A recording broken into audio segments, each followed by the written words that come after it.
Have you ever wondered why sometimes, no matter how much love, kindness, or friendliness you show, people still take you for granted? We live in a world where being too friendly can make others forget your value.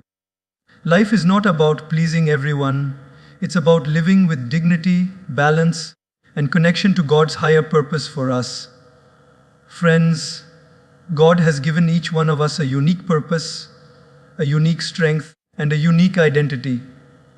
When we dilute ourselves by being overly friendly just to gain acceptance, we lose touch with who we truly are. Being kind is divine, but being too friendly can sometimes become a weakness. Today, I want to share with you how we can balance kindness with strength, friendliness with self-respect, and compassion with wisdom, so that we shine not only in people's eyes, but in the eyes of God. Imagine a situation where you are at work, always smiling, always saying yes to every request, always going the extra mile, even when your own health, peace, and priorities are at stake. At first, people see you as the nicest person in the office, the one they can always count on. But slowly, something shifts. Instead of being admired, you start being expected. Your extra effort no longer feels special to others. It feels like your duty. And one day, when you finally say no to something because you are exhausted, people look at you with surprise, even disappointment, as if you have failed them. This is the danger of kindness without wisdom. When our strength of heart becomes mistaken for weakness. Kindness is one of the greatest virtues gifted by God.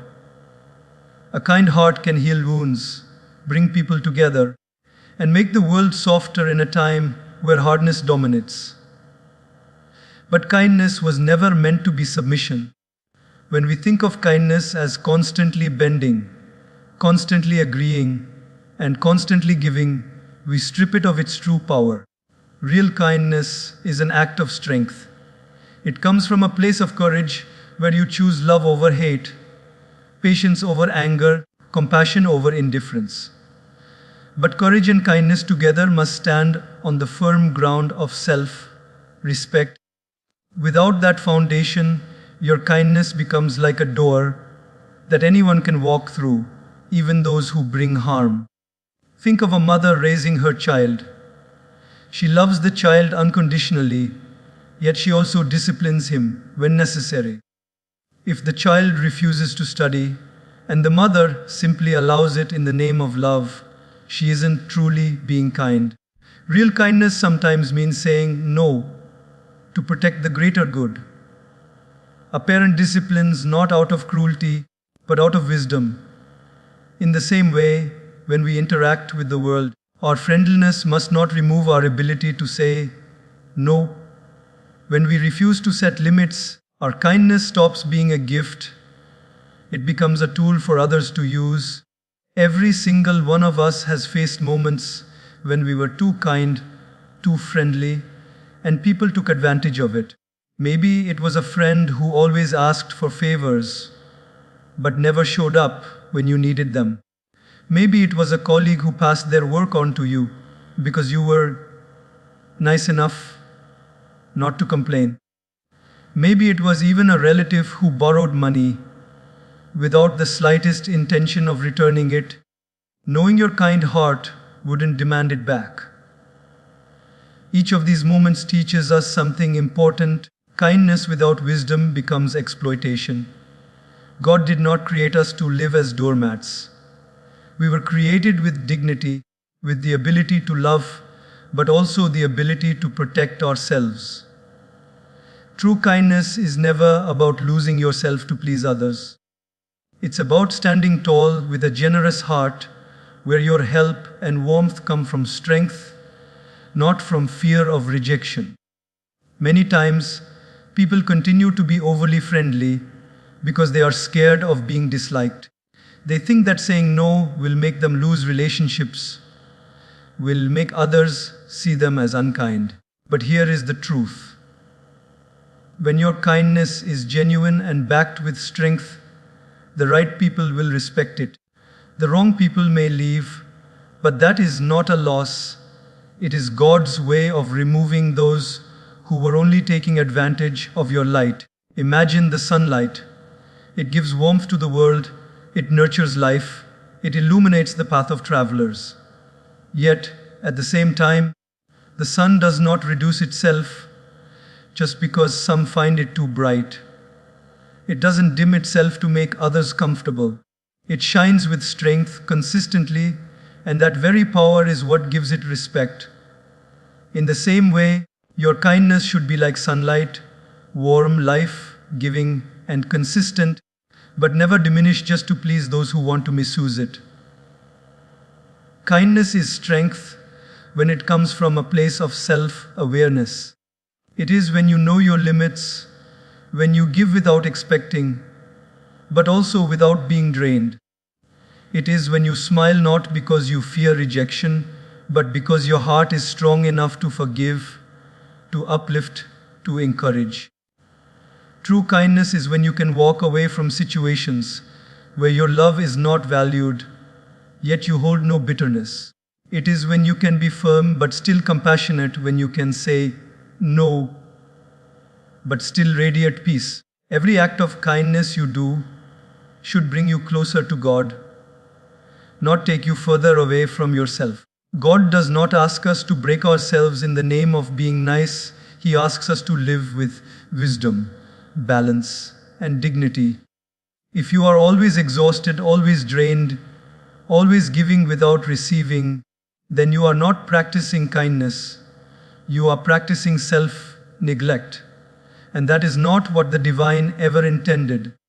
So the next time you feel that saying, yes, will harm your peace, remember this: kindness is not about pleasing everyone. It is about living truthfully with compassion. When you learn to be kind with wisdom, you will inspire respect, not expectation. People will value your words more because they know your yes comes from sincerity, not from fear. Your relationships will deepen, your self-worth will strengthen, and your connection with God will flourish. Because kindness, in its purest form, is not weakness. It is the most beautiful expression of strength. Life has given us two powerful tools, our heart and our mind. Both are divine gifts, and both are meant to guide us through the journey of existence. Yet often, we lean too much on one and forget the other. Some people live entirely through the heart, overflowing with emotions, friendliness, and affection.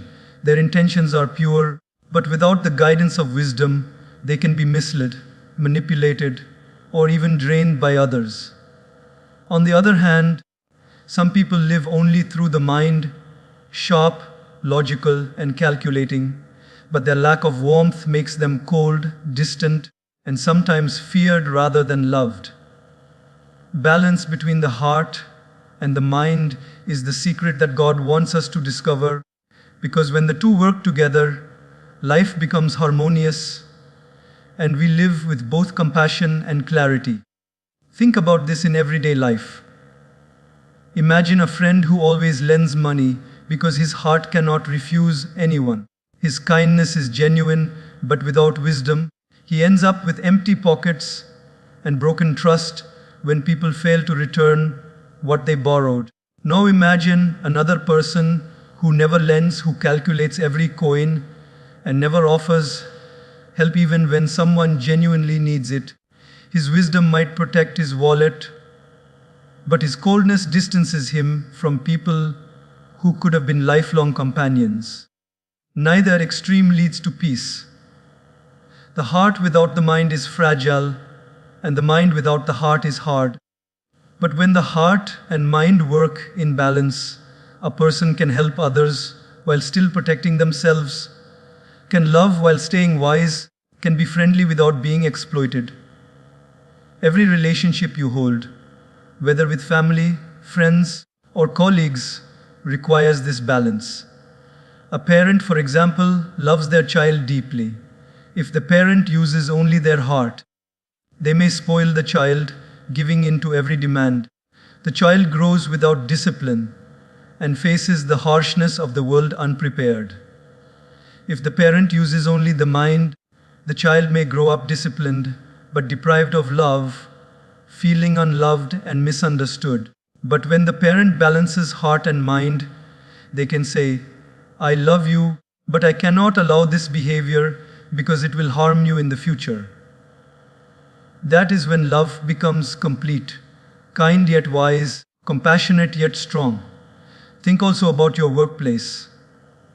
You may want to be friendly with everyone, always ready to help. That's the heart speaking. But if you give in every time, people may overload you with tasks while they relax. If you use only the mind and say no to everything, you will appear distant and uncaring. But when you balance the two, you can say, I can help you with this task, but I also have my own responsibilities. Let's find a fair way. Such a response keeps your friendliness intact, but shows wisdom in setting boundaries. People will respect you more, not less, because they see that your kindness is guided by strength. God Himself designed this balance in nature. Take the river. It flows with softness, nourishing fields, quenching thirst, and bringing beauty wherever it passes. That is the heart. But it also flows within its banks, never crossing limits unless in a storm. That discipline is the mind. Without banks, the river floods and destroys. Without flow, it becomes lifeless. In the same way, when your heart and mind walk together, your life flows like a river, beautiful, giving, yet contained within dignity. Why do so many people suffer after being too friendly? It is not because friendliness is wrong, but because it was guided only by the heart. They allowed emotions to rule without letting wisdom set limits. The heart whispers, say yes, they will like you. But the mind guided by God reminds, think, will this harm your peace, your values, your dignity? When you silence the mind, the heart makes you vulnerable. When you silence the heart, the mind makes you harsh. But when you allow them to speak together, you become unshakable. Daily life constantly tests this balance.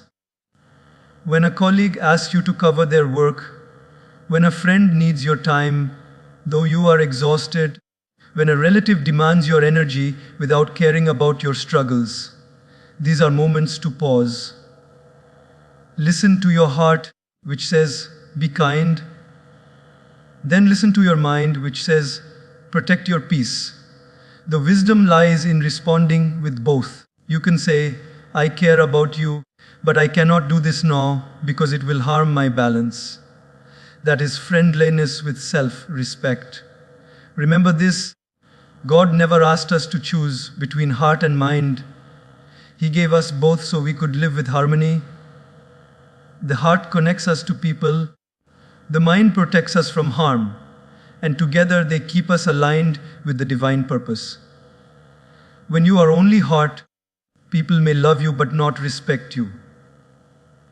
When you are only mind, people may respect you but not love you. But when you live with both, people love you and respect you, and most importantly, you respect yourself. So, the next time you feel pulled in different directions, ask yourself, am I deciding only with my heart or only with my mind? Or am I letting both guide me together? When you learn this art of balance, your friendliness becomes powerful, your kindness becomes wise, and your life reflects the harmony that God intended. And in that balance, you will find not only peace with others, but peace within yourself. There is a simple truth in life that many forget: people will treat you exactly the way you allow them to. Respect does not come by accident, and it cannot be begged for. It comes from the way you carry yourself, the way you draw your boundaries, and the way you value yourself in the eyes of God.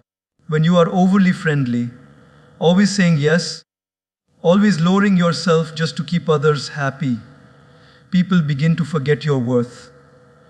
What was once kindness becomes expectation, and what was once generosity becomes taken for granted. Respect yourself, and only then will others truly respect you. Think of a piece of fine jewelry, perhaps a diamond ring. If you place it carefully in a box, store it in a safe, and treat it with care, everyone who sees it will recognize its value. But if you toss the diamond around carelessly, leave it lying in the dust, or hand it to anyone without thought, it begins to lose its aura.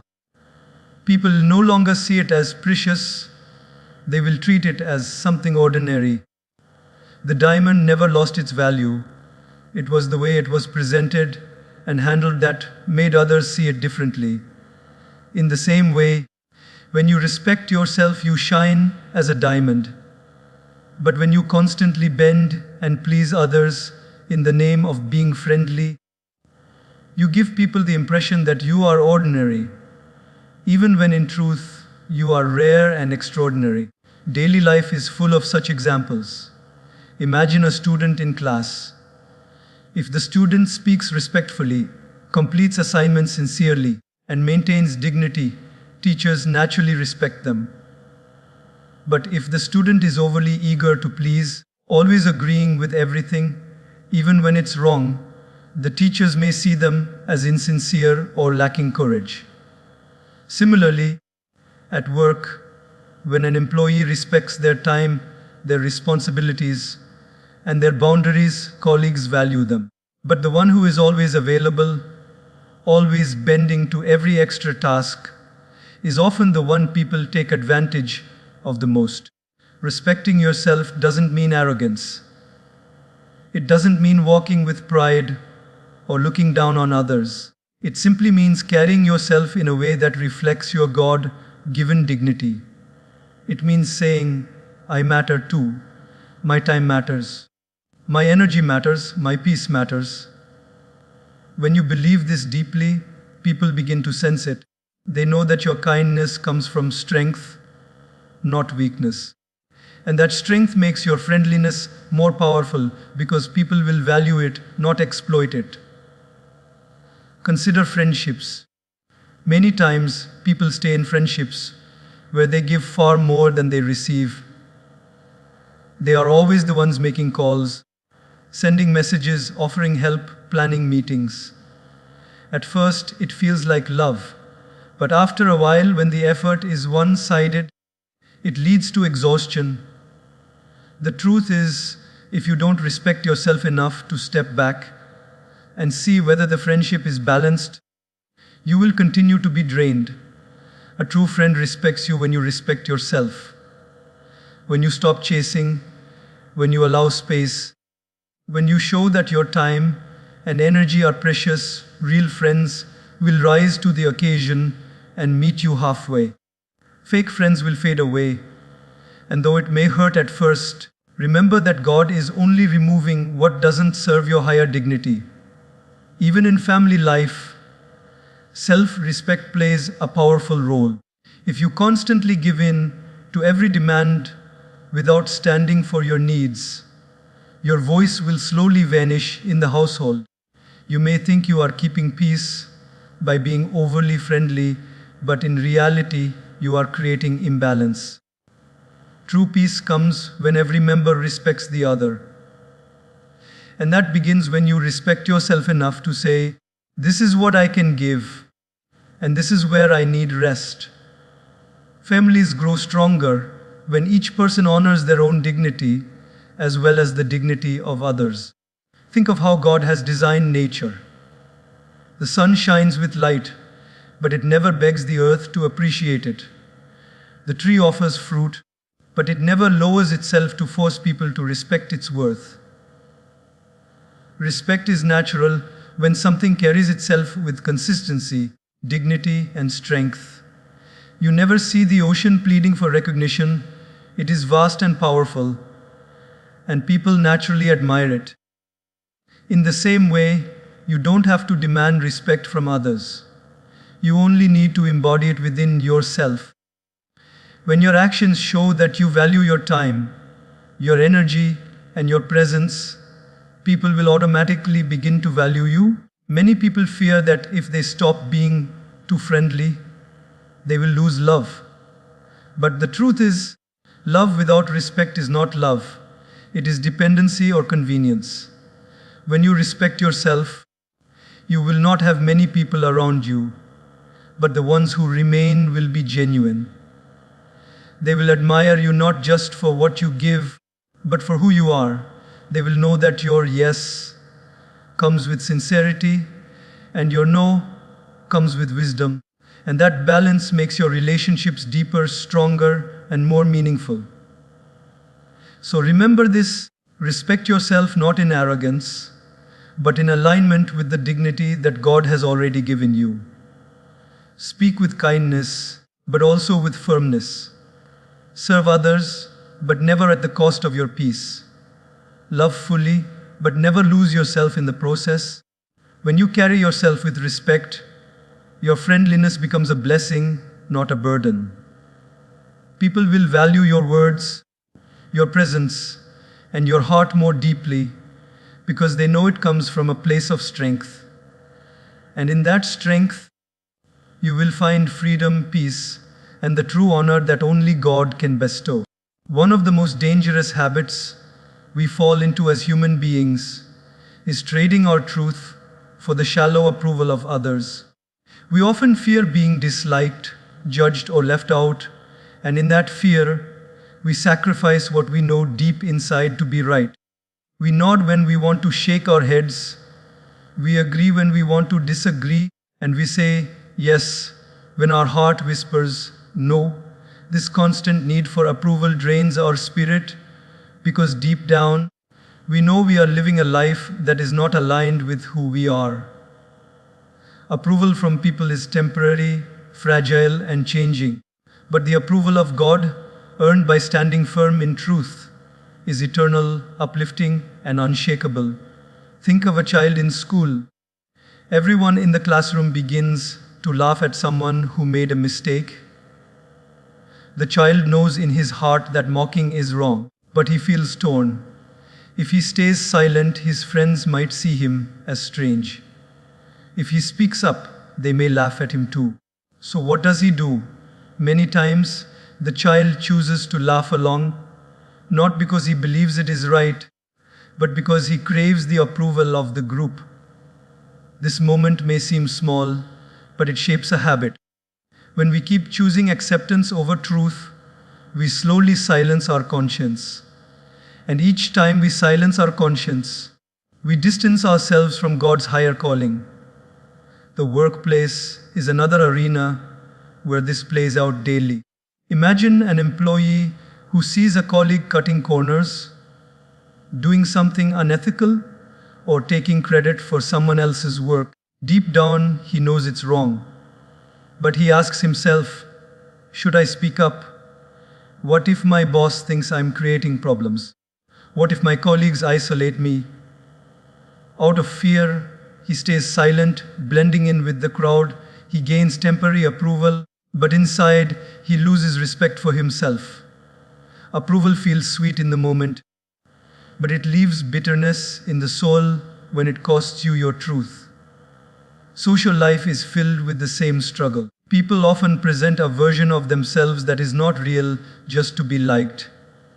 They dress, speak, and even live in ways that match trends but betray their inner values.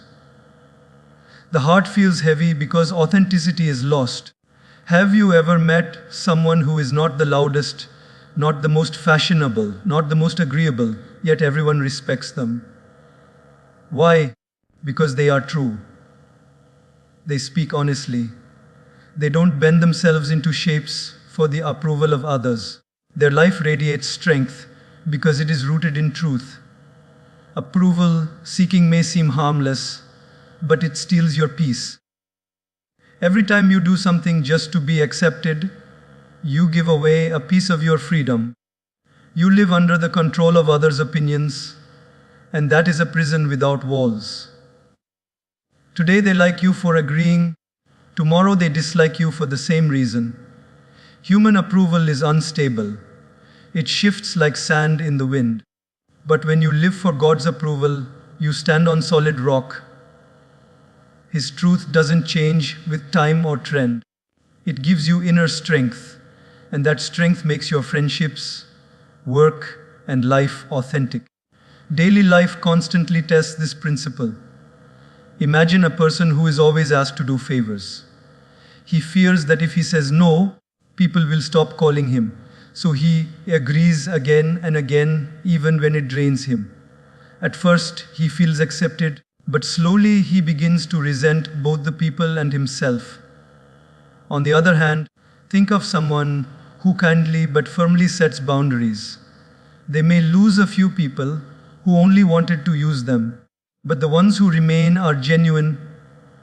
They respect the person not for their friendliness alone, but for their truthfulness. Isn't that a more peaceful way to live? Even in spiritual practice, this lesson is clear. Many people pray or serve only to be seen by others. They want to look pious, generous, or noble, but their heart is elsewhere. Outwardly, they gain admiration. Inwardly, they feel empty. God does not measure our actions by applause. He measures them by sincerity. When you stand true to your inner voice, you are already aligned with Him. Whether or not people approve, history also reminds us of this principle. The great souls who changed the world, saints, sages, reformers, and thinkers, were not loved by all. Many of them faced opposition, criticism, even rejection. Yet they stood firm in truth because they knew that the purpose of life was not to be accepted by everyone, but to be aligned with what is right. Their courage still inspires us because truth outlives popularity. Approval fades, integrity remains. You too have moments every day where you must choose. Do I say this to please people, or do I say it because it's right? It may be uncomfortable at first to stand your ground. You may even lose some relationships. But understand this: if someone leaves you because you chose truth, they were never meant to walk your path anyway. And if someone respects you more because you stood firm, you have gained a relationship that is real. So stop trading your truth for approval. Stop bending your soul for temporary applause. Speak kindly but honestly.